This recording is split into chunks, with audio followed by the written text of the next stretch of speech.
ఈరోజు గ్రామ వార్డు సచివాలయ ఎంప్లాయీస్ ఫెడరేషన్ ఆంధ్రప్రదేశ్ రాష్ట్ర కమిటీ తరఫున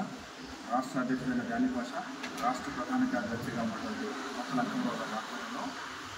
గౌరవ డైరెక్టర్ జిఎస్డబ్ల్యూఎస్ వారిని,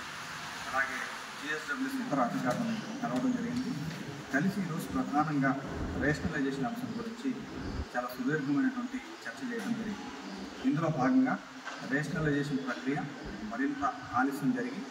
పూర్తి స్థాయిలో ఎవరికి ఎటువంటి ఇబ్బంది కలగకుండా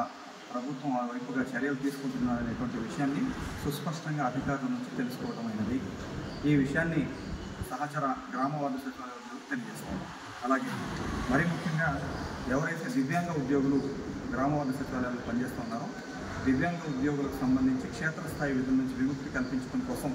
మేము ఏదైతే ప్రయత్నం సుదీర్ఘంగా చేస్తూ ఉన్నామో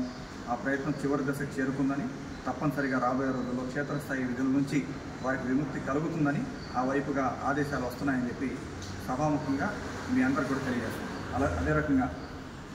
ఏదైతే సెలవు దినాల్లో కానీ టార్గెట్ బేస్డ్గా సర్వేలు చేస్తూ ఉన్నారో ఈ సర్వేలకు సంబంధించి గత కొన్ని రోజులుగా రాష్ట్ర ప్రభుత్వం దృష్టికి తీసుకెళ్తున్నటువంటి అనేక అంశాల్లో భాగంగా మా తరఫున ఈరోజు గ్రామ వార్డు సచివాలయాల అధికారులతో కూడా చర్చించిన మీదట చిట్ట చివరిగా గ్రామ వార్డు సచివాలయాల శాఖ తప్పనిసరిగా దీని మీద చర్యలు తీసుకోవడానికి ఇప్పటికీ నిర్ణయానికి వచ్చింది. ఆ నిర్ణయంలో భాగంగా గౌరవ అధికారులు, రాష్ట్ర ప్రిన్సిపల్ సెక్రటరీ గారు, ప్రభుత్వం, మంత్రివర్యులు, అలాగే డైరెక్టర్ గారి ఆధ్వర్యంలో ఒక స్పష్టమైన ఆదేశాలు ఇవ్వబోతూ ఉన్నారు. ఇక నుంచి సెలవు దినాల్లో ఎట్టి పరిస్థితుల్లో కూడా సర్వేలు లేకుండా ఒక స్పష్టమైన ఆదేశాలు జిల్లా కలెక్టర్లకు, అలాగే వివిధ శాఖల హెచ్ఓలకు కూడా ఇవ్వబోతున్నారనేటువంటి విషయాన్ని, ఆ విషయాన్ని సాధించినటువంటి ఘనత గ్రామ వార్డు సచివాలయ ఎంప్లాయీస్ ఫెడరేషన్ దక్కుతుందని చెప్పి మీ అందరికీ తెలియజేస్తూ, ఎల్లవేళలా గ్రామ వార్డు సచివాలయ ఉద్యోగుల సేవలో గ్రామ వార్డు సచివాలయ ఎంప్లాయీస్ ఫెడరేషన్ పనిచేస్తుందని చెప్పి ఆ వైపుగా మీ సోదరులుగా జానీ పాషా, అంకమరావు మరియు రాష్ట్ర కమిటీ తరఫున తెలియజేస్తూ